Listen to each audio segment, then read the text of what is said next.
Hello everyone, সবাই কেমন আছো? আজকের ভিডিওটা হলো আমার রান্নার ভিডিও। জানি কমন একটা জিনিস, যাই হোক, আমি খুদের চাউলের ভাত রান্না করেছি গত 2 দিন আগে। ওইটার ক্লিপসগুলোই রেখে দিয়েছিলাম।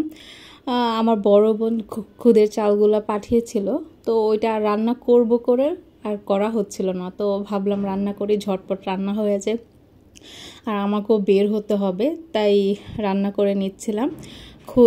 খুদের চাউলের ভাতের মধ্যে না আদা কুচিটা না দিলে আমার খুব ভালো লাগে, কারণ এটা ফ্লেভারটা অনেক সুন্দর।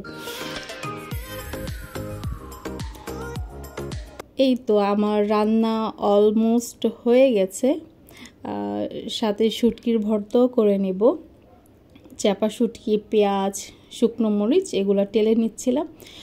নেওয়ার পরে এই তো ভর্তা রেডি হওয়ার পেট ভরে ভাত খেয়ে নিলাম। আমার বড় বোনের বাসায় যাব আমি, তাই রেডি হয়ে ঝটপট বের হয়ে গেলাম। যাওয়ার পর দেখি মাইশা অনেক সুন্দর করে ক্লে দিয়ে অনেক কিছু বানাচ্ছিল আর আমাকেও দেখাচ্ছিল।